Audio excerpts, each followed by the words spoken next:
Hi everyone, welcome to the first ever Chess Summit live stream. I'm Ken Master Isaac Steinkamp and I'm going to be your commentator for today. I'm also a bi-weekly author on chesssummit.com and I'm really looking forward to this. Our team has been talking about doing a live stream here on Chess Summit since day one of the relaunch. We've been really excited that we can finally put this together. For those of you guys who didn't see our earlier stream today, this is just going to be a 1 hour broadcast. We're making sure that everything's working fine while also giving you guys something to watch and hopefully enjoy. We're going to be featuring Beilin playing Alice, two of our other bi-weekly authors. They're really excited to play here today. They're both really tactical superstars, so I think that they're going to be really excited to play. And I think we're going to get some really great games today, even though we're only playing a Blitz 3+2 time control. So I'm really looking forward to today, and I think that going forward, this will be kind of how we set up our usual live streams through the YouTube channel. So make sure that you're subscribed. If you're subscribed, you'll get the alerts of when we're going on live, and we'll be trying to do as many of those as we can. Hopefully, we'll get to the point where we're at least doing once per month, but we'll see how this goes and then get back to you on that.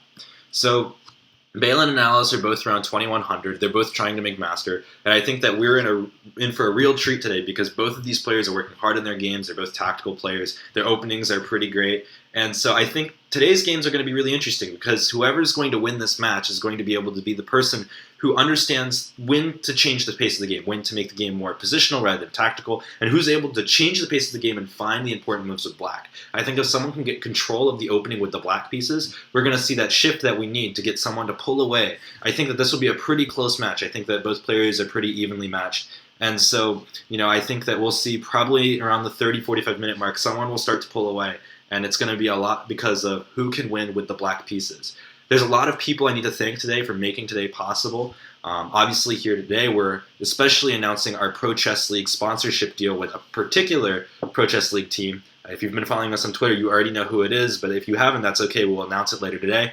I also wanted to shout out for chess.com for helping us put together the streams, particularly Sam Copeland and Michael Pennywork for helping us set up OBS to be able to use it on YouTube so we can use you guys. We'll be using chess.com board today, so then that way you guys can see how the interface works on version 3. We're really excited, and everything seems ready to go. So we're about 2 minutes out from the players playing today. I've got the chat open on YouTube. If you send me a message, I'll do my best to keep up and make sure that you guys see what's going on. And we'll take about a 5 to 10 minute break in the middle of the show at around 2:30 to talk about various things that are happening with the site and things that we really wanted to get across to you guys so you guys know what's going on at Chess Summit this year in 2017 and why Chess Summit's going to be a better website in 2017 than it was in 2016. We have a special giveaway run by Vanessa, which she already posted about to start off the new year. We're going to League and how that affects Chess Summit as a website. And then as you guys may have seen on my Christmas Day post, I will be talking about my trip to Europe and various countries that I'm visiting and what that means for the site in terms of what kind of content you'll be seeing. So I'm really looking forward to sharing all of that with you guys. I think that you guys have a lot to look forward to today. We're really thankful because we looked at our numbers from 2016. We had 25,000 views, which is very unprecedented for a site the size of Chess Summit and with the staff the size of Chess Summit. So I think we went up something like 24,000 views in 1 year. That's pretty remarkable. So we have to thank you guys a lot for staying tuned and staying and watching Chess Summit videos, Chess Summit articles, and keeping in touch with all the guest authors. We also want to thank all of the guest authors for being a part of this. And all of this has helped us bring us to where we are now. And we're really excited with this live stream. So it's now 2 o'clock. The players should be getting on chess.com. So let's move over to the board and see how things are going. So Beilin and Alice are both online, and the moment they start playing, we'll get them on the board. And I think whoever sets the pace first will be white. Now, if you look at the ratings, Alice hasn't played that much on chess.com, so she's only like 1,700, whereas Beilin's 2,400. I was talking to Beilin about this last night, and he was like, well, I went to sleep, I was 2,100. When I woke up, I was 2,460. He's just that good. So Beilin's got the white pieces to start off the game. I think we're going to have an e4, and we're either going to get like a bishop's opening or a close Sicilian from white. And it looks like Beilin... All right, so it looks like Beilin has... All right, so we've got a rematch, it looks like, and it should be good. So yeah, here we go, e4. And so it's really going to be decided here what kind of pace we're going to see from the game. What is Alice going to play? Is she going to play Sicilian? Is she going to play French? So knowing Beilin, he's going to play the close Sicilian, knight to c3. And his ideas are simple, and this is what I like about Beilin's style of play. He's going to play the simple moves, g3, bishop g2, f4, knight f3, castles, and really get a simple structure. It's going to be up to Black to decide what pace the game should take. I know that Beilin's seen this structure a lot, both from his own tournament games and his practice games with me, which I've talked about a lot on Chess Summit. And here we go. E6 is one of the main lines that I used to be able to play as Black. I mix it up a lot. And what Black's trying to do is Black is trying to control this d4 square. And there's a lot of different tricks that happen after this knight comes to d4. I know Beilin shared one with his game with Tom Magar at the Pennsylvania State Championships, where he actually plays bishop takes d4 and then knight b5 picking up a pawn. So I think white will play knight ge2 here, castles, and then just see what black does. This move h6 here, this is a little bit slower paced. It's going to make things awkward though, because once this knight gets out, how is black going to castle without having a weakness here? I think that Beilin really likes the position that he has here. I think he'll just castle and he'll just wait. So g5 is a little bit new. I don't know if Beilin's seen this before. But at the same time, like, what is black going to do about the king? Because already we can kind of see that castling kingside is going to be a little bit awkward, whereas castling queenside, that's usually where black wants to expand. So it's going to be a lot up to black here. How does the game change? I think that we're going to see a really tactical game in this first one. Beilin's castled queenside, which means he's already thinking about either playing h4 or f4, trying to undermine this g5 pawn. If he can get full control over this h-file, I think that white will have a nice edge. So black is playing a6, presumably with the idea of playing b5. And because white has already committed his king to the queen side, black has no problem just going ahead and pushing through in the center. All right, so Beilin's played d4 here, changing pace. So he wants to use the fact that his rook is on d1, his knight's on e2, and he wants to be able to break the center and create a weakness on d6. This pawn, if it can't go to d5, is going to be a real problem for black. Meanwhile, Alice is deciding to go with knight to e5, which is kind of like a similar method as like in some Sicilian dragons, where if perhaps if she can get this knight to c4 and then trade off for this dark squared bishop, this dark squared bishop will run unopposed and perhaps in the future be able to hit b2, which I think would be an interesting plus. So I'm curious to see how Beilin handles this position. But for the most part, I think Alice has done okay. I'm not as familiar with this line in the closest lane for black just because I don't play it. But yeah, here we go. Queen e2. He wants to stop knight to c4. And now it's up to Alice. What does she want to do? I think she wants to be able to get this knight out. But she also needs to be wary of a move like h4 or f4. So we're seeing queen to c7. The idea is to maybe get this bishop out of the way and bring this rook over to c8. So I think at this point it's probably fair to assume this king is going to stick on e8 for the whole game. Alice is like a pretty tactical repertoire. I've known her since my freshman year of high school. She's not afraid to go all in. I think she's already done that here. It's only move 12. So knight b5. What could possibly be the idea with this? Is there a sack here in mind? So if a takes b5, queen takes b5, bishop d7, I'm not exactly sure what Beilin's thinking here. I guess he wants to grab this e6 pawn, but there's a lot of weaknesses here, a2 and b2. I don't know if he's fully calculated this out, because after knight takes e6, how does black make progress? How does white make progress, rather, after a move like king to f8? It's not so clear to me. And if I'm looking at the position, I don't really see a way for Beilin to get in. You'd really like to play an f4 and h4, but this a2 pawn is unprotected. This bishop is now wide open. So this might be a piece sack gone wrong, because already with a move like a3, we're kind of saying like, hey, I need to slow the pace of the game down. But, if Alice just moves these knights around, gets this bishop open, I'm going to have a hard time trying to find a way for white to justify this piece sacrifice. So we're seeing f4. I'm going to presume we're just going to take on f4 for black. So g takes f4, g takes f4. Where does this knight go? That's going to pretty much decide, who won this whole sacrifice idea. All right, so knight to c6. She's not sacrificing this g5 pawn because the queen on a5 is doing a nice job at protecting it. But let's see how this turns out. So the knight goes to c4. Where is this queen going to go? Because we're going to wind up dropping this pawn.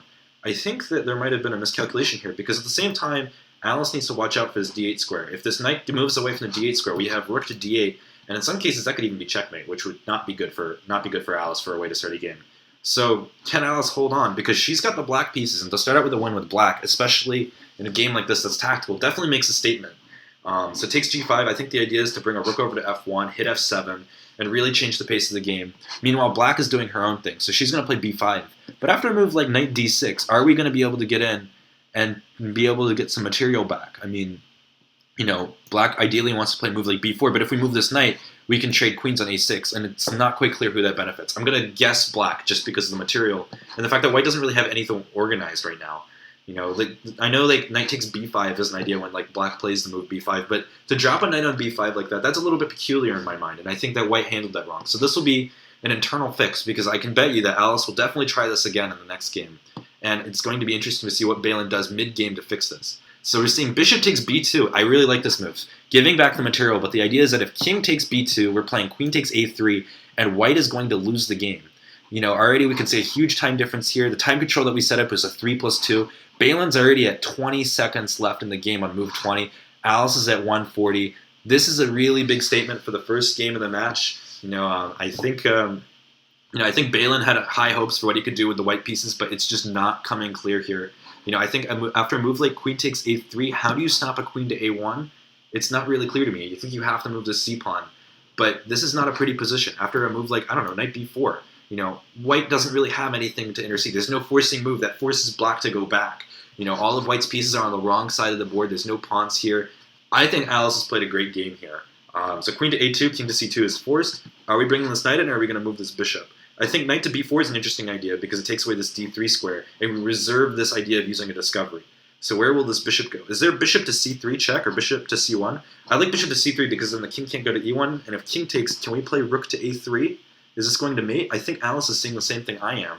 So if king takes c3, rook to a3, we can't play queen c2 because the queen covers the c2 square. Yeah, and here we go, Beilin resigned. So already a really nice start to the first game. If you want to watch the games on chess.com, alongside the stream rather, you can just look up these two usernames. Alice is AliceDong8458. Beilin is Blitzcopter, which is definitely a kind of funny name. And already we have a Panov variation. This is a line that Beilin and I have worked on in our practice sessions. And I'm curious to see what improvements Beilin has here. I know he's had some tough games here with this as black. But one of the trumps that black has is, okay, like we're gonna wind up taking this d5 pawn, and how does white justify having an IQP?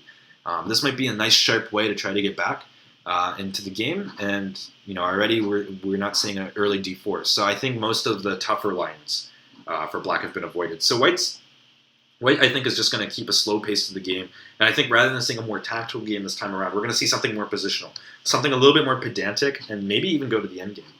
If black can control this e5 square and stop this d pawn from ever coming to d5, then black is going to be doing fairly well.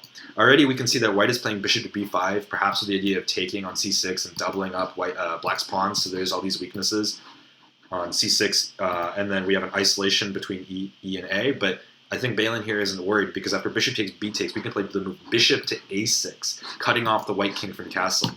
So far, all of the games have really been determined by who can keep their king more safe. Alice did the better job of move 1, even though she never castled. She just put her king on f8 and said, what are you going to do now? Show me the money.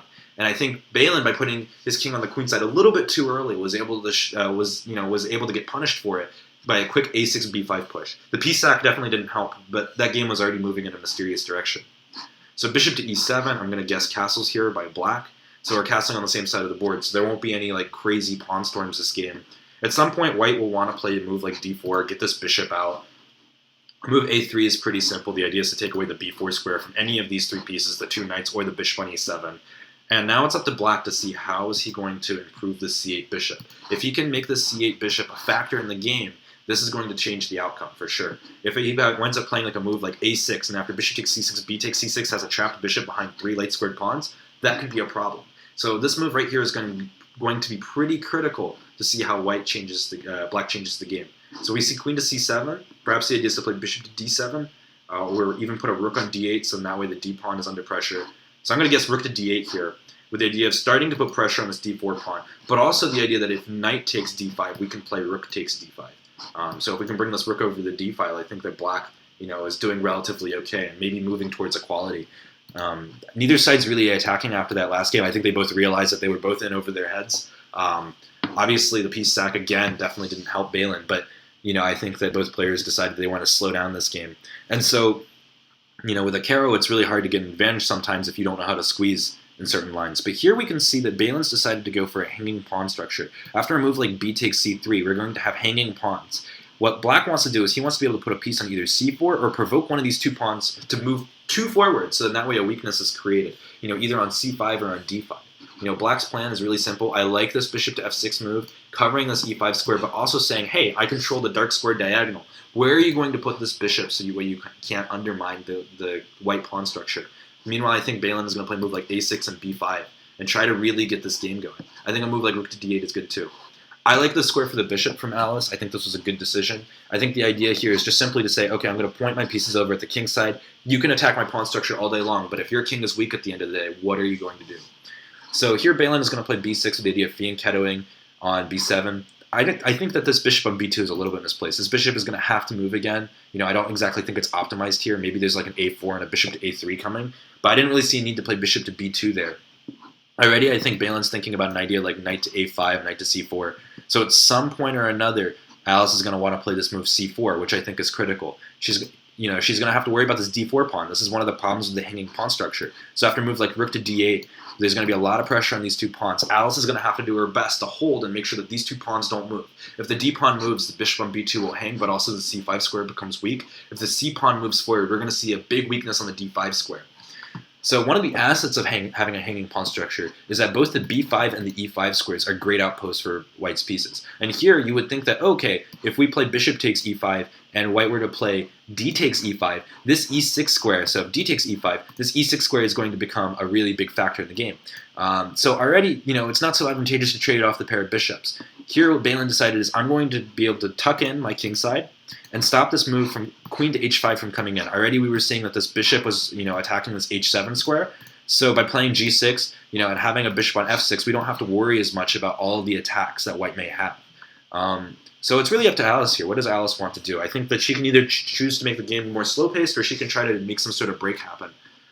This move, knight to g4, I think is a cool idea. I mean, it kicks back the bishop, but at the same time, like maybe what is white trying to achieve is the idea to play like h4 and then h5, trying to weaken the kingside pawn structure. Black doesn't really want to play a move like g takes h5. But okay, so here we have this move c5. I didn't really see this move coming because already we can start to argue that maybe black can take this pawn on c5 with the idea that the bishop is hanging. So rook takes is forced, and queen to b6 creeping in the position. We're hitting both the bishop and the rook because the rook can't, the rook is protected by the pawn, which is pinned to the bishop. So maybe like a queen b6 or a queen d6 kind of move. We just have to make sure we're not hanging this knight. So I think this actually helped black a lot. If we can play a move like queen to b6 and bishop to d5, we should be good. This move works too. The only problem is that this queen is held down to the knight, so we can't actually take on d4, immediately. All right, so we're seeing a quick trade on c8. Queen takes c8 looks fine, and I actually think that this light squared bishop now is a lot stronger than it was 2 moves ago. This d5 square is a decent outpost for it, but also we have some long-term pressure on this diagonal. Maybe at some point white needs to contest this and play here. But we need to look at the time difference here, actually. Black only has about 20 seconds left on the clock. White has a nice 30-second advantage, but here we have a queen hanging. So that's probably going to be game, actually. I think Alice got a little bit ahead of herself. She didn't think about what her queen on a4 was doing. So here we are. We're at a 1-1. I said going into this match, whoever wins more, black is going to wind up winning the game. So far, every single game, black has managed to win. So now that both sides have kind of seen what openings that they're going to play, we're going to see some serious improvement here, I think, from both sides. White is going to try to figure out, what did I do wrong? What do I have to do instead of playing this knight db5 move? But Alice is going to play her moves on autopilot. We're already seeing that both players are over 3 minutes, which is the initial start time. And we're going to see the same plan again. I imagine that maybe Beilin might try at h4. Here we go. Called it there. And the idea is that simply that if black plays g5, we're going to open up the h file. And this is going to make this h6 pawn interesting. I mentioned this in the first game. If this knight moves, castling is going to be very difficult with this weak h pawn. And I think that this could be a strategic problem. So Alice is going to continue with the typical queenside push with b5 and then b4, trying to get this knight to move. White will probably castle and play a move like knight d1 and c3 all at the right moment. So both sides have their strategic trumps in this position. I think that neither side really has an advantage here. I think a move that could be interesting is a4 too. The idea is that we're just slowing down b5 and we're asking black, what are you going to do and how are you going to develop your pieces? All right, this is a move I really don't like. I think that this was not a good fix from the first game. I think, again, we're just going to see a simple steamroll. b5, b4, and these pawns are coming through. This opening of the d-file kind of turns into, like, I think it's called a Chinese dragon variation, where, the h-pawn is advanced. But here, I don't think it's as good for white, because we're going to trade on d4, and the c-file becomes half open. Already, we have all these tactical possibilities, and this bishop on g7 is going to become a monster. Meanwhile, our bishop on g2, if we're white, we're asking ourselves, what are we doing? We're just protecting this weak f3 square. But again, like, how are we going to make progress? This knight is coming to c4, and now, unlike last game, there's no queen e2. So I think that white needs to go back to the drawing board at some point and try to figure out what is going wrong with the white pieces, because this plan is way too easy for black. And in a blitz setting where you can simply go for things, you're doing fine. So we're seeing the same knight sack. So I wonder if this is some sort of theoretical trump. I don't know. But already here, like, I'm looking at a move like knight to c4. b2 is very weak. It's going to be hit by both the bishop and the knight. I really don't think that this is going to work out well. E6 is going to be more than well protected, at the right moment. So if there's a way to get this knight to c4 move going, we could be in business. All right, so king to f8 again. I think Alice's intention in this match is her prep said, you know what, give him the d6 pawn. We're going to get a lot of open files. C2, A2 is going to be really weak, and B2 is now really weak thanks to this bishop. If we can ever get this knight hopping around, maybe it goes to like a G4 or a C4, we could be talking a different game plan. All right, so here, Beilin plays queen b4 with the idea of discovery. Black plays pretty simply here, knight to e7. So what are the downsides for Black? Because it looks like so far a lot of these games have been one-sided. The downside for Black is that this rook is going to be really passive, and in some of these positions, h6 might be awkward to hold. Now, if I'm white here, I'm wondering, is there a way that I can get in this rook d8, idea? Move this knight, play rook d8, force queen e8, and win the game. Is there a discovery that I can play with this knight? Like a move like knight to f5, for example. Yeah, knight to f5 got found, and now the position isn't so easy, because if we play a move like queen to e8, right? So if we play like queen to e8, the idea is that we can take this knight and then play rook to d8 anyways, because then the queen will be pinned from b4. We also have this idea that this bishop is coming in. So I think here, Beilin actually got a little bit lucky, because now there's really no easy way to stop this idea of rook to d8, and Beilin managed to figure out his problem. So now Alice is going to have to figure out what she needs to do about this knight db5 sack. I personally think that if you put it on with an engine, but some of these positions aren't going to be so great, but with this d6 pawn opening up, it's very clear that White's intentions are to open up the position and let things go crazy. We have like complete bedlam over here, and so strategically, from a strategic standpoint, I look at Black's position as like, okay, there's a lot of openings, but we're seeing a lot of misplaced pieces. This rook on b8, which was fine before, there's no b5 anymore. This bishop on c8 is not in the game, and this rook on h place is more misplaced than I am at a dance party. So here, Alice just decided to give up the piece.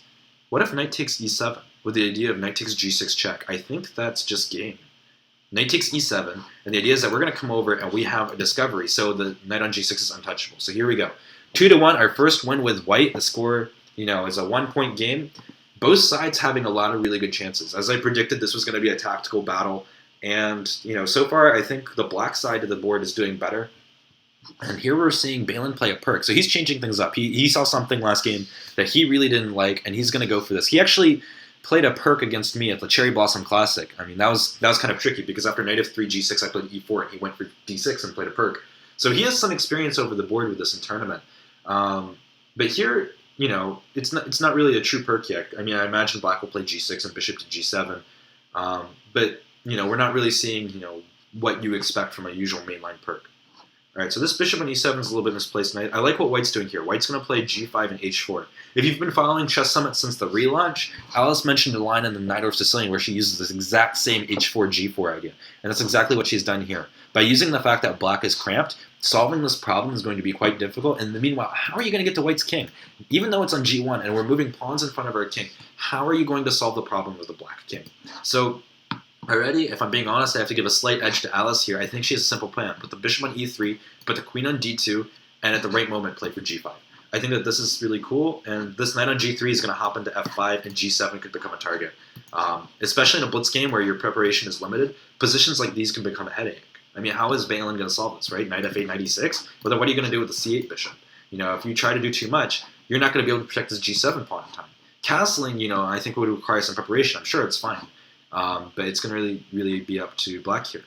All right, so we're seeing this move g6. I think by playing a move like g6, it's going to be kind of difficult to want to castle kingside psychologically, because moves like h4 and h5 are coming really quickly, and the last thing you want to do is box in this bishop by playing a g5 move yourself. I've had a lot of similar positions in King's Indian where it doesn't really pan out too well for Black. But I think here, well, this could be interesting. g5, is he planning knight to h7?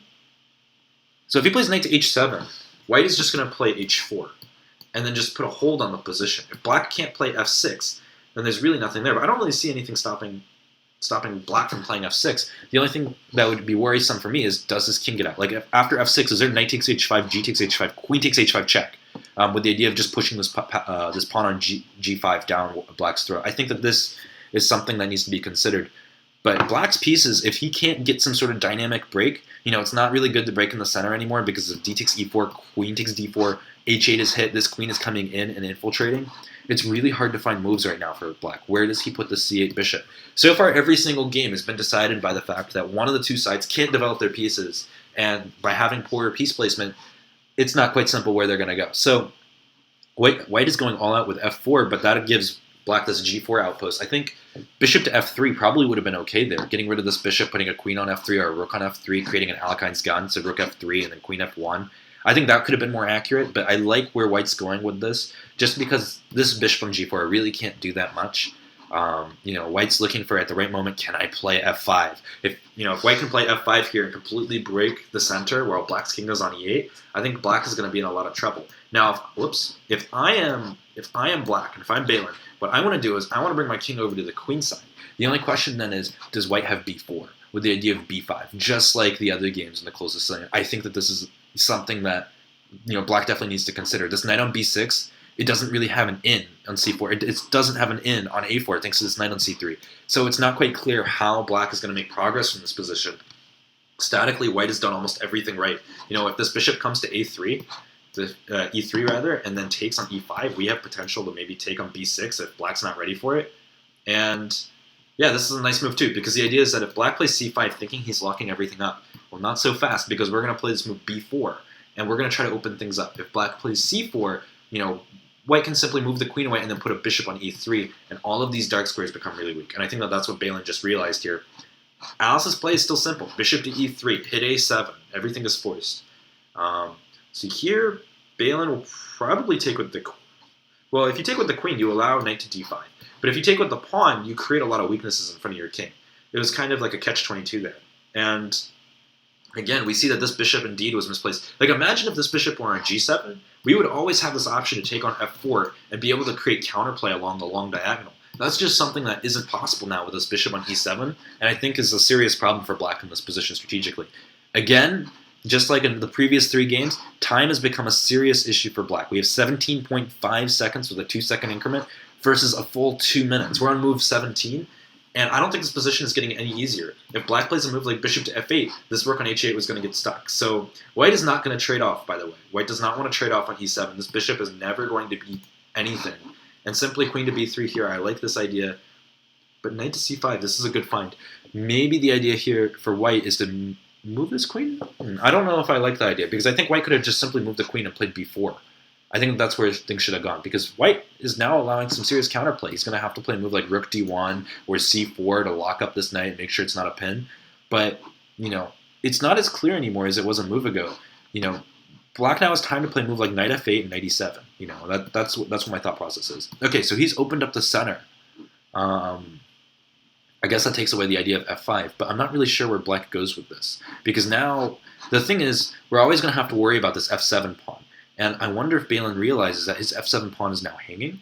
Oh, nice. Okay, so if h takes g5, bishop takes g5, rook takes f7, that doesn't work. Because if bishop takes c1, we have queen takes b7 mate. So if we put that on the board, oh, and she missed it. She could have spent some time there.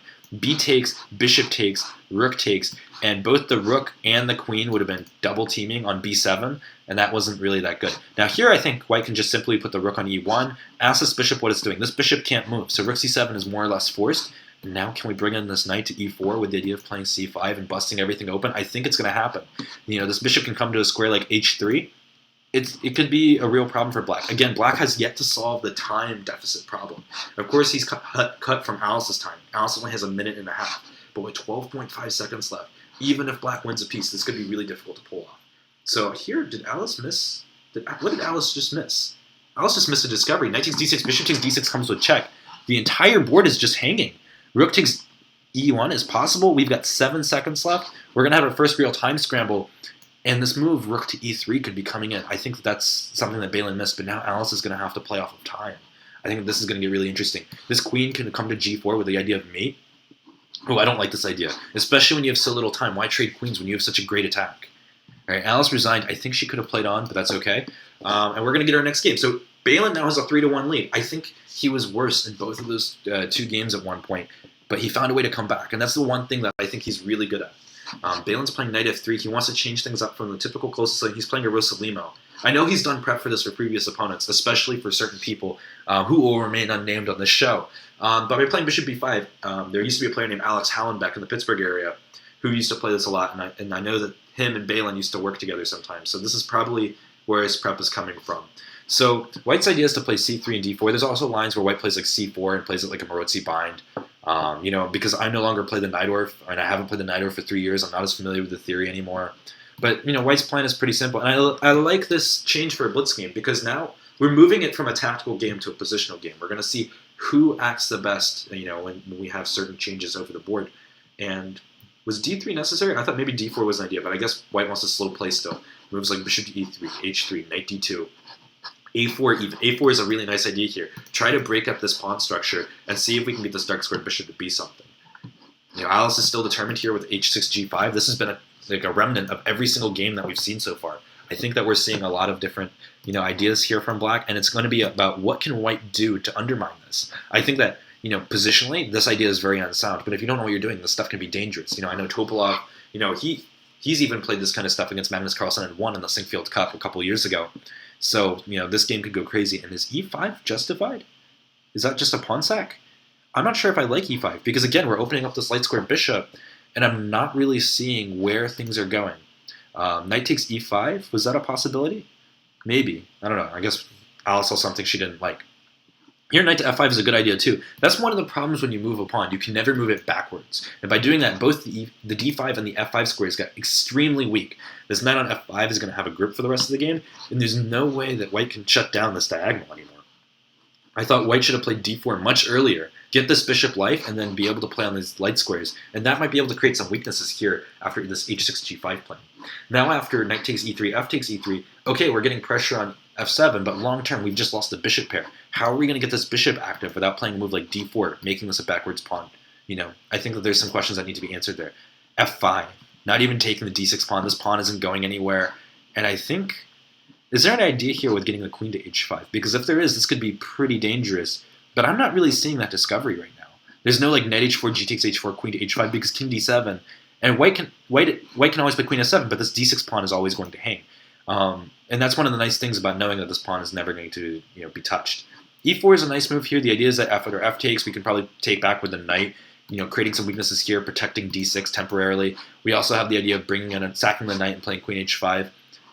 A lot of really tactical play. I think a lot of positionally unsound play, but it's working out because it's blitz. And again, even though Beilin's doing a lot better, it's move 14, he's still under the time deficit. I think that long term, this could become a problem for him. He's gotten a little bit lucky in the last two games to get to a 3-1 lead, but I don't know. I think that time is going to be a real big issue here. So after E takes F5, I think Beilin is looking at a rookie 1, asking Black what is she going to do about her king. Queen to E2 works too because there's no queen to E7. This D6 pawn is going to stay here for a while now. And F5 is a weakness. Maybe move like D4 becomes possible. Maybe what White's original intention was. Even though the opening I don't think truly worked out, I think Beilin got a really nice position now. And I think Alice is really kicking herself for not taking this D6 pawn earlier. I think that would have shifted the game pace completely. So Alice is in a pickle here because there's no easy way of bringing the king back. This light squared bishop forever is going to have access to these light squares. And this queen is coming into E6. The queen has to come into E6. This has got to be something great. And the idea is that after the king moves to H5 or H7, we can just take on F5. And now Black's king either on H7 or H5. H7, it's going to be mated, but on H5, that's going to be game over. So Black is going to have to block with probably the queen to F6. But then do we have a knight move coming in? Maybe like a knight H4 or something. This could be kind of cool. But I'm not so sure. But even this being said, White is surprisingly still ahead of material. And I don't really see a way that, Alice is going to fully equalize just yet. It's going to really matter if she can play rook d8 and pick up one of these two pawns. That's going to be a hard plan to stop, I think, in blitz. We're looking at the time clock right now. I think White's best plan might be to drop something and play rook e1, but he's going to play bishop to e6 with the idea of maybe d7. But what do you do if Black just simply puts a rook on e8? Are you gonna self-pin and play rook on a to e1? Another idea, I guess, is to maybe have an h4 well-timed. This move, is there a way to undermine this bishop? Maybe the idea is that after d7, we're moving this bishop back to g7. So d7, bishop g7, and the king's going to come to f6, hitting this bishop. But Beilin says no, he's going to go after the c5 pawn, or the c5 square rather, because if Alice plays c5 here, we can we can either retake or put the knight on c5, and that's going to hit this bishop. So I think Alice, I think Alice had her chance this game. The idea was to be able to attack on g2, and I think that was opened up when he played this weird e5 move. And, I think that that's going to really need to be looked at after this game, because I think that, we had something here for Black. I think Black got away. Black didn't get away with enough. So here we have an endgame, and I think endgames are also going to be crucial in determining who can win the important games, because in a lot of these tactical lines, there are a lot of simplifications that lead to forced draws. Here we have a majority on the king side versus a 2-pawn majority on the queen side. Black should not be better because of this deficit. But here I really like this move b4. It's undermining these 2 pawns, and it's saying, hey, I still have a bishop. Let's undermine everything on this diagonal. So Beilin brought his rook to e1. I think this is the wrong rook to bring to e1, because now with the b file open, do you really want to play rook on e to b1? I think that this could have been a waste of time. And so let's see what we have here. White doesn't really have anything with this rook on e1. I think he's going to regret putting this rook here, because he could have played rook on f to e1, done exactly the same thing, and then play rook b1, rook b7, and get a lot of activity. White, I think, on a practical scale, is probably winning.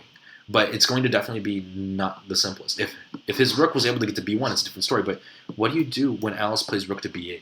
Now, I think here your Beilin needs to play either rook b1 or rook e1. Rook e1 would double up and hit this knight, but I think rook b1 would be better. Oh, that's a miss. I missed that. Wow. Yeah, so the idea is that after f takes, well, it's a pin, and we're just picking up a rook. So yeah, here we go. So this is another mistake tactically, and this is one of the things with playing tactical games, is that once you reach these really tactical positions, if you mess up, the game is over. Whereas in a positional game, if you mess up, maybe you can still draw. All right, so that brings us to the halfway point of this stream, and there were a couple things that we wanted to talk about on our end of Chess Summit that are really exciting and coming up.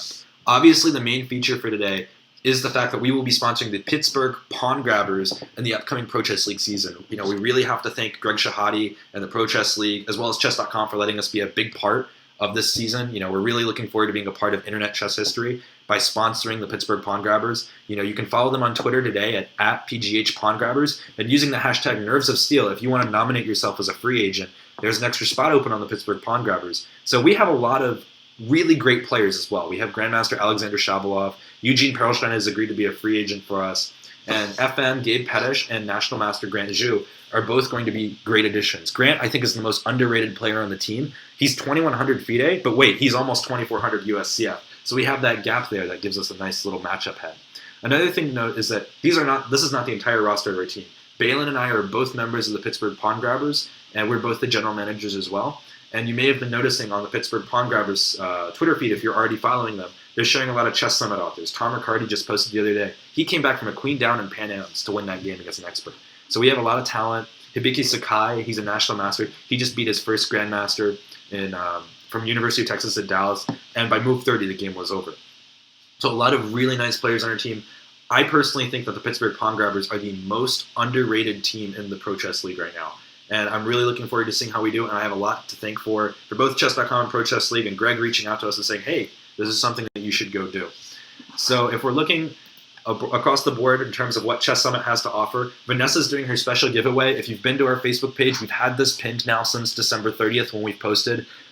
If you're interested in getting a World Chess Championship poster from the most recent World Chess Championship featuring Magnus Carlsen and Sergei Karyakin, we have a poster and a Millionaire Chess water bottle. There's not going to be many of these anymore because the last edition just finished. They are up for grabs through the Chess Summit feed. So make sure to comment on that post. There's special instructions here. If you go to our Facebook post, you'll see them there too. Make sure to post before January 31st, and we will have a random draw and see who gets it. And maybe you're going to be the lucky winner. So make sure to get some free chess swag. Last note, if you've been following the Chess Summit site for a while now, you may have noticed that I came out with a post on Christmas Day about me going to Europe for about 3 months. I'm leaving on February 7th, and I'm going to come back on April 29th, and I'm visiting 7 different countries and going to 5 different tournaments. So I'm really excited. I think that this will be the experience of a lifetime for me and my chess career. And I encourage you guys to go check out that article. If you guys have any questions during the stream today, I'll be more than happy to answer any questions about things that I'll be doing in Europe or anything else related to Chess Summit. I'm looking forward to this. I hope to post even more regularly than just bi-weekly, but we'll see how things go. So that being said, let's return back to the live stream. Let me tell the players that we're ready to go. All right, so there you go. So they'll be up back in a minute, and we'll get some more great chess. So Alice is down 4-1. What does she have to do in about 20 minutes to be able to recover and get those 3 wins? I think tactically she's on the right place, but I think it's a matter of slowing down the game. One thing that Beilin and I have worked on practicing together and doing a lot of practice games, is that we recognize that, okay, tactical games are really important, but at the same time, when do you slow down the game and use the fact that you have static factors working in your favor? How do you slow down the pace of the game, change the trend, and push the other side off the board? That's the one thing I think Beilin has improved the most on this semester, and I think will continue to improve, and I think that that's basically being the difference here. Most of these games where the Beilin is winning, he's actually been worse at some point during the game. I think it'll be curious to see how things go on. So already we're getting back to a Caro. And the thing here is that, okay, I guess Beilin realized that maybe the perk is not the way to go. He's going to go back into this line where he managed to lose in that very first game that Alice won, which tied the score 1-1. So what improvement is he going to bring? And what is Alice going to do to confirm that she's got the edge in terms of theory in this line? Because, White got a really nice attack that game. So here we go, bishop to e7. And we're going to see the same knight to c6, bishop to b5, most likely castles. And I misspoke earlier. This is the game where White managed to get ahead, but Alice actually hung the queen on a4. You can count on her to not do that again. And you'll notice here she didn't play bishop to b5 because there's really no pin on e8 anymore without the king being on e8. So by putting the bishop on d3, she's immediately starting to point at the king side. So I think, based on what we've seen so far, I think it's a safe bet that Alice will play g4 at some point. But here, the idea is that the d4 pawn is not hanging. If knight takes d4, knight takes d4, bishop takes d4, there's bishop takes h7 check. King takes h7, and then queen takes d4. Pardon all my arrows, but that is equal material and a drawn-out king. That would not be good for black. So, yeah, here Beilin decided to play knight to e7. I guess the idea is to put this knight on f5 at the right point, and then put more pressure on d4. But already we have 3 attackers.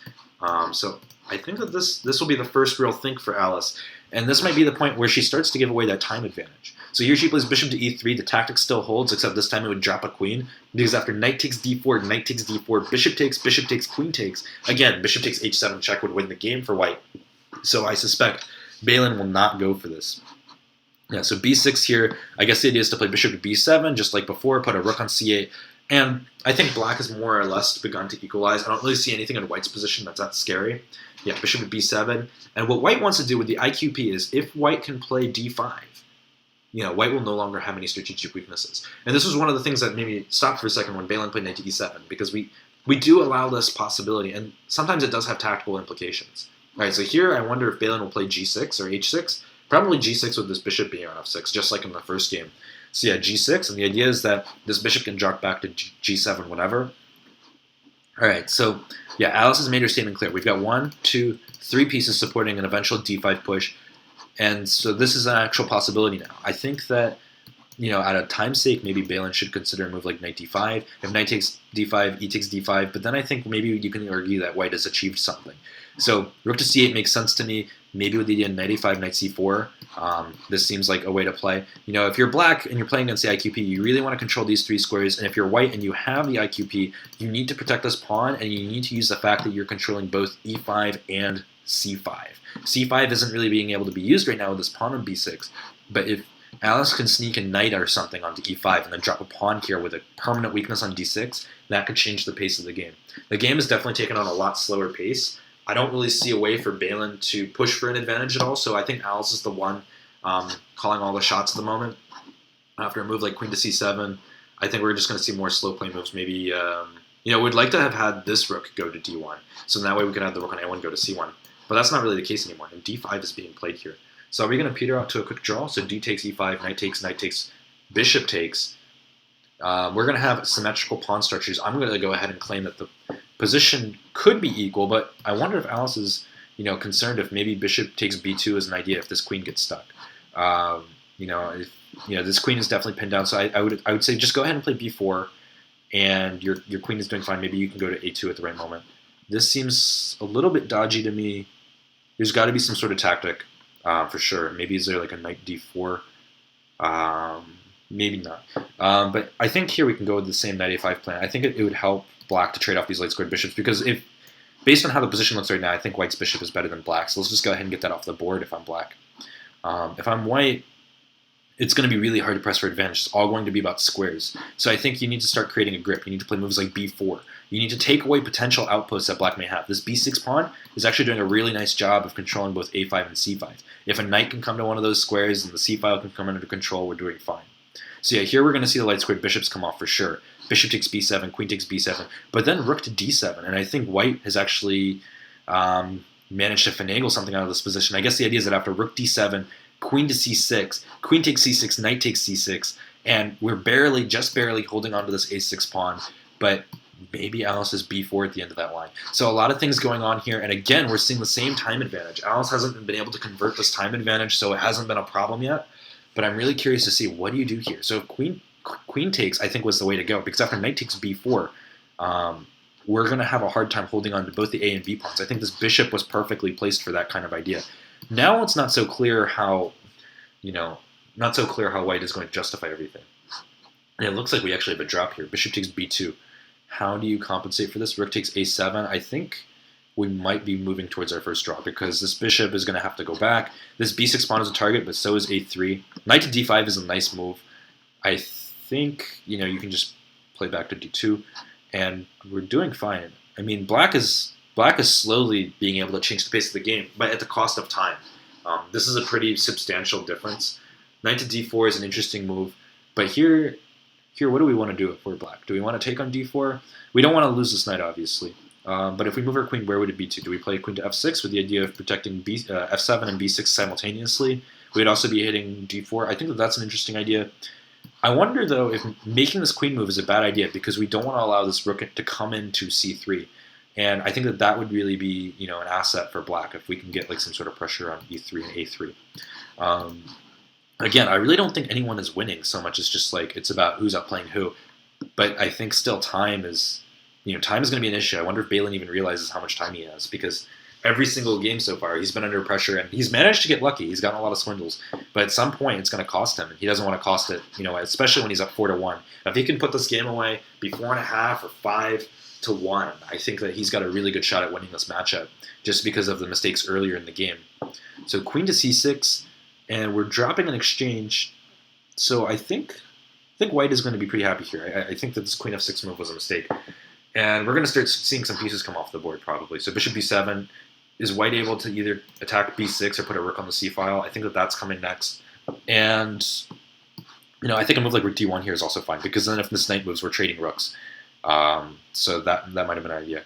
Alice is going for a more tactical route, the idea being that if this knight were to move, we have takes on f7. But we still have takes on f7. Knight takes f7, we can move this knight, and we have a pin on the knight on e5. And I think that this is what Alice wanted. I think Alice is going to walk away with this game. This is what we're going to call a steal, because this game should have been drawn. So now we have rook to f7, but now I think rook to a8, keeping the pieces on the board, was the way to go, making bishop f8 happen. But I think what Alice is going to do is she's going to simply simplify to this endgame. I think she should have taken on f7. King takes f7, rook to b1, hit b6. You've got a 3 versus 2 on the king side and a 1 versus 1. There's no way that black was going to draw that. That is no fortress. So here, I think white should have taken. She wants to go for the b6 pawn, but now queen takes a3 was a possibility. White makes things more complicated, but this is a bishop, so this is going to be game. All right, so good job to Alice there. She's making it 4-2. Are we seeing a comeback in the next 16 minutes of this game?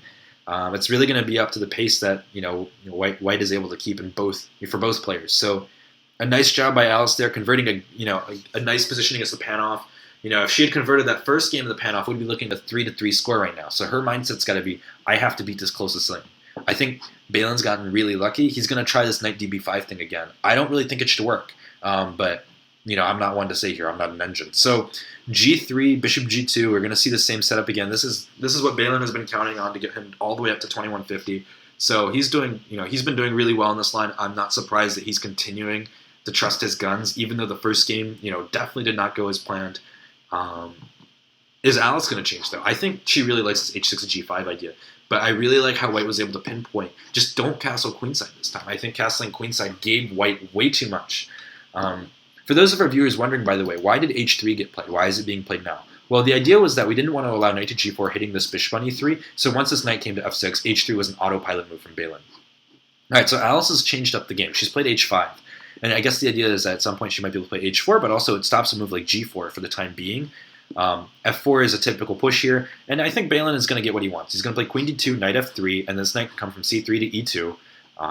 And we're going to get a lot slower paced game. Again, I think it's going to be determined a lot by if we can control this d4 square if we're black.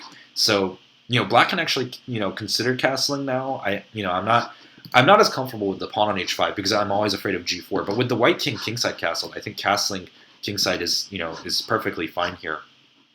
For the first time, I think this match, I think we're seeing Beilin ahead of Alice on the clock by more than 10 seconds. This is definitely a win for Beilin because he's in his pet line here, and he's not really getting trumped here. I think I played something similar to this. This kind of like h5 push against him in one of our rated games against each other. We've played each other 3 times. We've split 1.5, 1.5, and I think I lost when I played this move h5. So I think Beilin's pretty happy. He's got a lot of experience in this line. Meanwhile, is Alice going to castle queenside and try to pawn storm, or is she going to keep her king in the center again? So here, now that the knight's on e2, I think an idea for black would be to play knight to d7, hit b2, make c3 happen so we can play b4. A lot of black's counterplay in this game is going to be against this diagonal. This is a nice idea here from white, playing f5 to try to undermine the pawn structure. One of the problems with h5 is you leave yourself vulnerable to an f-pawn push. And if you make an f-pawn push, you leave yourself vulnerable to an h-pawn push. Here, Alice is going to have to defend pretty well because, if a move like f takes g6 were to be played, we could be looking at a weakness on g6. This knight can come into g5. We have a lot of weak dark squares. So, for Alice's sake, we hope that this is prep. But this could be a potentially difficult position to play. All right, king h7. Are we going to repeat moves? I feel like that could be, good for Alice here. I'm not sure about this h5 insertion. So, knight to f4, and the idea is we're going to put pressure on g6 and then play knight g5. I think Beilin didn't even have to go back to f3 to play this. I think he could have played knight g5, king g8, and then knight f4. And then there's no easy way of protecting this g6 pawn. So I think he's still doing fine here. White's not really going to mind drawing this king out to g6 if he has to. So this seems to be going pretty well. Let's see here. Is there a way to break through yet with white? Okay, takes g6 is fine. And then now, are we going to play knight to g5 with the idea of putting pressure on g6? Black really doesn't want to put the king on h6 with this bishop and queen combo. So I think we're seeing a pawn drop, knight takes g6, and this rook is going to be hit. And it's going to have to go off the f file. So these two knights are now going to dominate this game, and I don't really see a way to break through so much. When we're looking at different things that we have going on in the position, it just seems like black doesn't really have any static factors in her favor, and she's going to drop an exchange here, trying to keep things a little bit contentious. But I'm not really seeing what the compensation is. We have weak squares here on h7 and f7. I like this prophylactic move c3, the idea being that we're not going to allow any counterplay on this long diagonal. And now this f5 square, could be a potential nice square for peace. If we were white, we would really like to play a move like h4 and bishop to h3. But the problem is that if we bring a knight to g4, then things aren't going to really work out that well. Alice is trying to break in through the center. This is typical logic here. The idea being that if we're going to attack on the wing, we better counterplay in the center. So Alice is going to try to do everything she can to make this bishop on b7 an active player in the game. So we're going to see how this turns out. But being down in exchange, she has this dilemma where if she plays knight takes, we're trading off another pair of rooks. So Beilin could be wind up trading off Alice's biggest asset here, bishop takes d5, and it's just going to be a matter of if these two black knights are really going to be enough. I'm personally a little bit skeptical, but knowing how time has been a factor in all of these games, things could be different. Now, do we have bishop takes g2? The idea being that if king takes g2, queen to d5 check. But if bishop takes g2, white should play queen takes g2. This could be a nice trick to try to save Alice, but if queen takes g2 gets played, I'm not sure exactly how things are going to pan out. All right, so does Beilin fall for the trick? He's got to play queen takes g2, but then d3 is going to hang. So Alice actually outsmarted Beilin here, and I think Beilin just realized this because d3 is going to fall. And for the exchange, I still think black does not have enough. Because if we play a move like knight takes d3, the rook was coming to d1. So queen takes d3 had to be played. And I think white just simply uses the fact that there's way too many open files on the board. That's the one real downside to opening up the position. So, things are turning out okay so far. So as we're waiting here to see what happens, I think this knight can come into e6, hit both the pieces. If this dark squared bishop comes off, I think it's time to call it off for black in this game. In terms of what's going on Chess Summit, if you were following Chess Summit earlier today, Vishal came out with a post about his performance at the Eastern Open. Of all of the original 4 authors, he's the closest to National Master. He just brought his rating up to 2181. And you should check out his post. He drew International Master Tengshuren Enkbot in a really nice game. And I think that's actually not his first draw against us IM2. So Vishal's doing some really cool things. Make sure to read that post, share it with your grandma, have her tweet it on Twitter. And tomorrow we also have a nice post coming from Grant Zhu. He's obviously going to be on the Pittsburgh Pet Pawn Grabbers for us in the regular season, but at the same time, he also played at the Pan American Games and did a nice showing on board 1. So be on the lookout for that post. And if we're lucky, we're going to have David Brodsky post for us on Sunday. So definitely check that out. If you guys have any questions for us, make sure to put it in the YouTube chat. And we'll try to answer any questions that you guys may have as we wrap this show up. We've got about 10 minutes left on the cam. And, Alice is doing everything she can here because she knows that she doesn't have that many more games. Maybe, if she can win this, there might only be one more game after this in terms of the time limit left. So if Alice can win this game, that can change things around. She'll have a chance to tie the match with White. But again, things are still looking grim. Without this dark squared bishop, it's really hard to find a way to break through. So White's just played b3. This knight's going to have to go to an awkward square. Maybe e6 would have been more prudent, but then from e6, where are you going, right? So White is simply playing the trade game, and if there's a way to bring the queen in, this knight is going to be seriously misplaced. This b3 move did a nice job of cutting this knight's resource away from c4, and its only option to go back is through c6. But after queen takes h5, is there a way to immediately get a mate? I feel like there should be. Maybe after a move like king to h8, we rook lift. Yeah, either to f5 or to f4 or to d4. Just cut over to h5 or h4. The h file is going to be busted. Alice is going to have to drop this queen. But now queen takes g3. This could be something. So if king to h1, queen to h3, we're going to pick up a pawn. But if king to f1, we're seeing the same thing too. I think that this was a miss by Beilin. He got really excited here. This is the first time that we've gotten this far without a serious time trouble, instance. Rook takes c3. Can Alice get out with a draw? Queen takes g3, rook takes g3, king to h2, rook g6, but then rook d6. I think that this is simply too much. I think she really wanted to be able to play queen takes c3, but because of the mating net that black was going to suffer from, a lot of issues. Rook c2, take on a2, but if you take on a2, there's going to be this pin. And the idea is now we're going to check, and then we're going to come over to a8. So this is what's going to happen. So let's see. Does he find rook d8, rook a8 with a simple win? Okay, I mean, this is an idea too. The black is more or less paralyzed. I like this b4 move, but okay, when we play rook d5, how are you gonna save the piece? I guess an idea would be to play knight c4 in that case. So rook to a7 gets played. I'm not sure what that was all about, but this is still a win as long as this h pawn stays on the board. Rook versus knight, it's gonna be fine, especially with the time trouble. Alice is going to try to do what she can and regroup, but this king is really far from the game. This knight is going to have to be more submissive, and White will just slowly bring in the king and then drop the rook on the 8th rank, and we might have a mate. So that would be really cool. So White's going to use this edge pawn, and for those of you guys who love studying endgames, one thing you guys might know is that the rook pawn is the worst enemy of the knight. The rook pawn is hardest to stop because the number of squares that you can actually control the game from is very limited.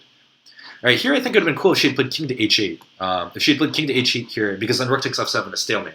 That might have been a nice save, but of course the game was lost. All right, so this looks like it should be our last game for the day, depending on how long this goes, of course. And Alice is going to have White and try to make this a 2-point game. I really think that this was decided early in the match, when she had the game against the Panoff and hung her queen on a4 in a completely winning position, or at least a slightly better one. That really changed things. Instead of having a tied match, we had a 3-1. And that 2-point deficit has really been the focus of the match the whole game. But kudos to Alice for playing some attacking chess. I think that positionally there's been some issues, but for the most part we've had a lot of entertainment today. I think bishop to g4 could have been an idea. I think that should have been coming. But now we're going to get the same setup, except now White's going to have these hanging pawns. Now the last time we had these hanging pawns, I think Alice pushed to c5 too quickly and then created an IQP on d4. So we're going to see how Beilin handles this differently. But already we're getting d5. So the idea with this is, okay, we're going to change the pawn structure. We're going to have this weakness on c3, but we're going to open up the center of the board before this king gets castled. So for example, if e takes d5, I bet White's idea is to play a move like rook to e1 and try to regain this pawn and try to use the fact that the development's more active. But I think you can just play a move like bishop to e7. And I think that there's really nothing here. And then... okay, well, bishop to e6 is fine too, but we can play a move like queen takes d5, actually. But I actually don't like this move now, because now this pawn on d5 is guarded. Black is up a clean pawn. There's no sack here. We can... black can actually choose to give it back with castling, or just play a move like queen to d7.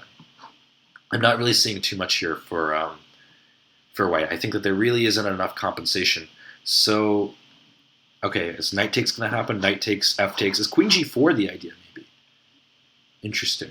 Okay, so I think just rook c8, and I don't really think there's any problems. I think White needed to go about this position by playing queen to g4, from d1 to g4. And the idea being that we're going to take, and we're going to have targets on e6 and g7. I think this was like the miss. This was the miss. All right, so bishop to a3, the point is we want to trade bishops, but also in a way that stops black from being able to castle. And Beilin realized that immediately castles. If we trade off the bishops, Black's not regaining the pawn, and there's only so much that's going to happen. We're going to get a queen versus rook position. This a7 pawn is dropping, but I'm looking at this weakness right here and saying once this drops, we've got 3 potential pawns that could queen. So Alice is going to try to do what she can with this a pawn. I think she deliberately played something risky because she realized what the match situation was. Kudos to her though for trying. She's going to continue hitting this e6 target.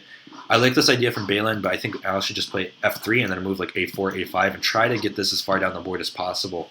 If this a pawn can become a factor, then Alice has real winning chances because this a7 square is covered, so it's not like Black is going to put a rook on a7 or anything.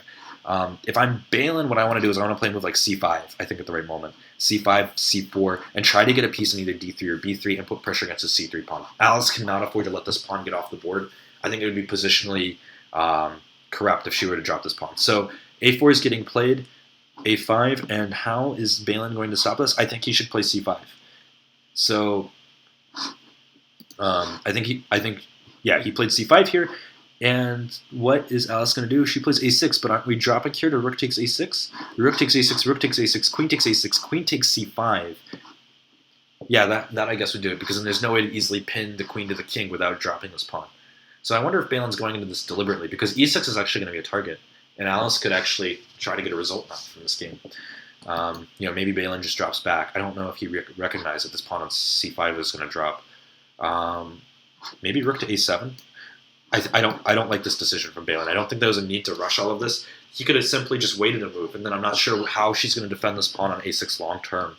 But now, if there's a way to be able to come through, if we can find a way to break through this position, this game could totally change in a matter of moves. Alice has the nice time advantage that we've been talking about since the beginning of the game, again with about a minute and 15 seconds lead.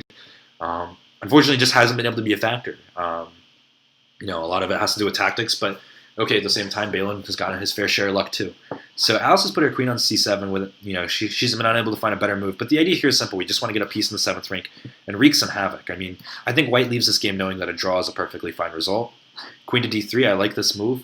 But again, we're playing some sort of tiki-taka kind of chess because it's not quite clear how we're going to improve the position. I think maybe Alice could have tried rook to a1 there with the idea of dropping to a7. As long as we're not getting mated, we're okay.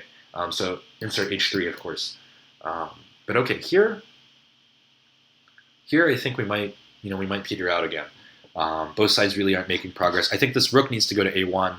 But I guess what Alice is saying is, okay, I just took away your d3 square. How are you going to improve your position?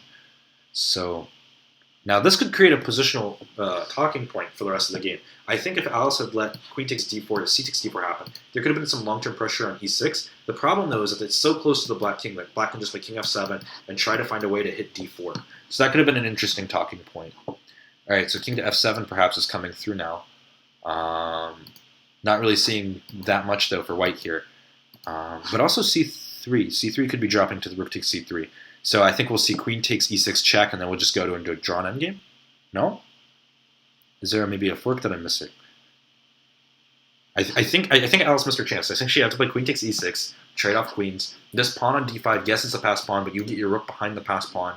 And at some point when it moves up too far, you can just toggle back and forth, bring in the king, and that should have been equals position. So I think Beilin's going to try to make the most out of this with 30 seconds. It's going to be interesting to see how he can pull it off.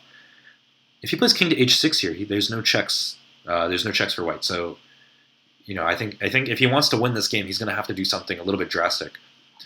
So queen to e7. Where is this queen going from b7? And that's going to drop the game, actually. There we go. Queen takes b4, and I think that's going to be the match for us. So the final score is 6-2. That sounds like a blow, but a lot of these games are really close. It's just Alice is getting a little bit unlucky. But she did a really nice job of pressing Beilin in the critical moments of the game. I thought early in the match she had a really good shot at winning this thing. But kudos to the players. We're really lucky to have both of them here on Chess Summit. We're even luckier to have them here today with us. So we're really thankful for them volunteering for us, doing this stream with us. And we hope that you guys keep in touch for the future. For those of you guys who haven't been following that much, we're using the stream today as like a test to see if we can get stronger players. And so right now we're just testing to make sure all of our different things are working out fine. I'm sure we'll find some small tweaks that we need to make after this stream, and we'll update them.